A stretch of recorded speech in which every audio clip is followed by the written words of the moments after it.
छुट्टी का दिन था तो शिवम सुबह से ही लैपटॉप में व्यस्त था। कुछ बैंक और इंश्योरेंस के ज़रूरी काम थे, वही निपटा रहा था। बीच में एक दो बार चाय भी पी। शिवम सुबह से देख रहा था कि आज काजल का चेहरा बेहद तनावपूर्ण था। आंखें भी लाल और कुछ सूजी हुई सी लग रही थी, जैसा कि अक्सर रोने से हो जाता है। घर के सारे काम निपटा कर जैसे ही काजल कमरे में आकर अपने बिस्तर पर लेटने लगी, क्या हुआ काजल, तबीयत तो ठीक है ना? मुझे क्या होगा, मैं तो पत्थर की बनी हुई हूँ।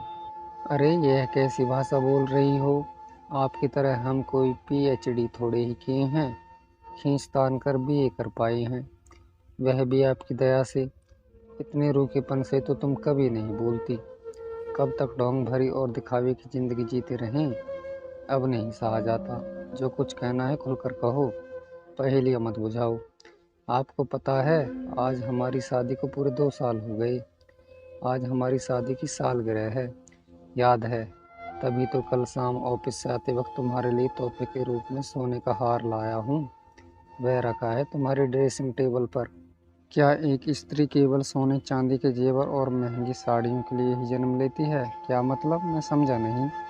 इतने पढ़े लिखे ज्ञानी पुरुष यह नहीं जानते कि एक स्त्री के लिए उसके पति का स्पर्श जीवन की सबसे बड़ी धरोहर होती है, जिसके लिए हम 2 साल से तरस रहे हैं।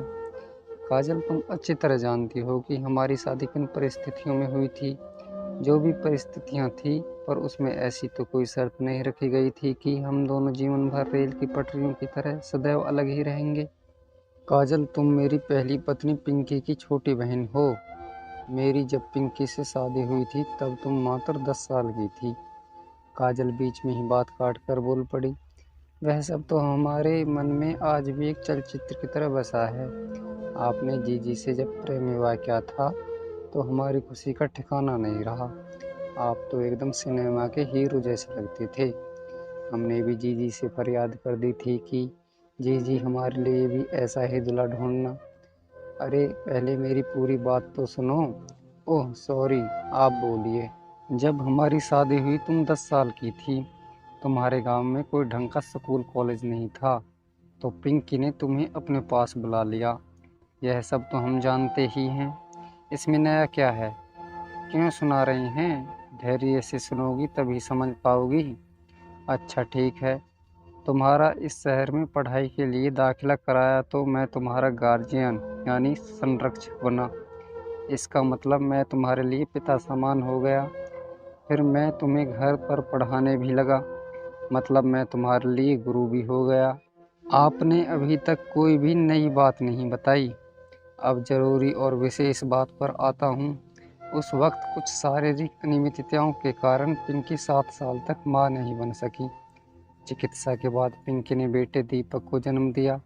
दीपक के जन्म के बाद पिंकी का स्वास्थ्य और गिरने लगा।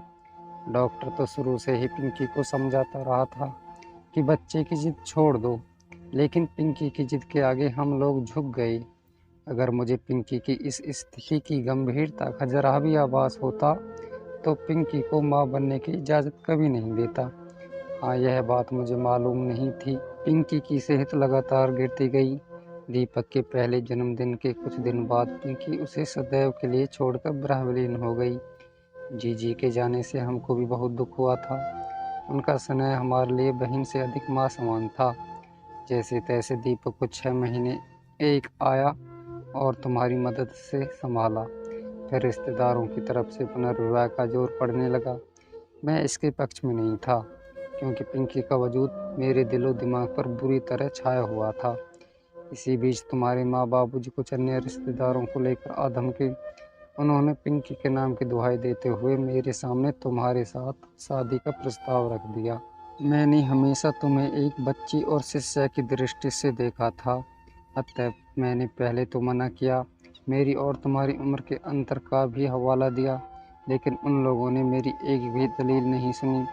उन दोनों की आंखों में से बहते आंसू देखकर मैं भावनाओं में बह गया और इस विषय पर चुप लगा गया, जिसे उन लोगों ने मेरी मूक सहमति मान लिया और शादी की तैयारी शुरू कर दी। यदि आपको हम पसंद नहीं थे तो आपको सख्ती से मना करना था। आप तो खुद ही उस वक्त डुलमुल नीति अपनाए हुए थे। हमने खुद देखा था, हम भी तो वहाँ मौजूद थे। काजल, बात पसंद नापसंद की नहीं थी, दुविधा थी। एक तरफ दीपक, दूसरी तरफ तुम। मैं निर्णय नहीं कर पा रहा था कि तुम्हें अपनी पत्नी के रूप में कैसे स्वीकार कर सकूंगा। मगर अब तो हम आपकी पत्नी बन चुके हैं, फिर आप हमको हमारा हक क्यों नहीं दे रहे? सब कुछ तो तुम्हारा ही है, यह घर भी मैंने तुम्हारे नाम पर खरीदा है। दीपक भी तुम्हें माँ कहता है, और पति का प्यार। काजल, मैं तुम्हें पिंकी का स्थान नहीं दे सकता। यदि तुम्हारे मन में कोई कसक है, कोई कमी है, तो मैं तुम्हारा दूसरा विवाह कराने का प्रयास कराता हूँ। इतना सुनते ही काजल गुस्से में आपे से बाहर हो गई, एक बम की तरह फट पड़ी, रोती जा रही थी और चिल्लाती जा रही थी। आपने औरत को क्या एक मिट्टी का खिलौना समझ रखा है? बस यही एक तमाशा होना और बाकी रह गया है। यह अरमान भी पूरा कर लीजिए, पर एक बात याद रखिएगा कि अब इस घर की चौखट से केवल हमारी लाश ही बाहर निकलेगी। सदैव शांत रहने वाली काजल के इस रूप को देखकर शिवम घबरा गया। वह काजल को शांत करने के लिए उद्देश्य से उसके निकट गया, उसके सिर पर हाथ रखकर कुछ कहना चाहा, लेकिन इसी बीच काजल उठी और शिवम को धकेलते हुए कमरे से बाहर निकल गई। शिवम के जीवन में ऐसी स्थिति कभी आई नहीं थी, तो वह समझ नहीं पा रहा था कि इससे कैसे निपटा जाए, परंतु समस्या को सुलझाना भी अनिवार्य था, अन्यथा इतनी शिक्षा प्राप्त करने का लाभ क्या था। शिवम अपने मन को संतुलित करते हुए काजल को खोजने की चाह में कमरे से बाहर आया, तो रसोई घर की खिड़की से काजल की साड़ी दिखाई दी। शिवम तेज गति से रसोई घर की ओर लपका। रसोई घर में प्रवेश करते ही उसे तेज दुर्गंध आई। शिवम ने देखा कि काजल ने अपने ऊपर केरोसिन तेल उड़ेल लिया था और उसके हाथ में माचिस थी। शिवम ने देखा काजल माचिस की डिब्बी से तीली निकाल रही थी। शिवम ने फुर्ती से काजल का हाथ पकड़ लिया। काजल निर्जीव सी एक टूटी हुई लता की तरह शिवम की बाहों में झूल गई। शिवम उसे उठाकर कमरे में ले गया। काजल अभी भी हिचकियां लेकर रोई जा रही थी, हालांकि उसे अब वह सब कुछ मिल गया था जिसकी उसे चाह थी। दोस्तों, आपको मेरी कहानी कैसी लगी हमें कमेंट्स करके ज़रूर बताएं। अगर आपको हमारी ये कहानी अच्छी लगी है तो प्लीज़ हमारी वीडियो को लाइक और चैनल को सब्सक्राइब कर दें और ऑल बेल नोटिफिकेशन को प्रेस कर दें, जिससे हमारी आने वाली वीडियोस आप तक पहुंच सके और हमारा सहयोग करें। धन्यवाद।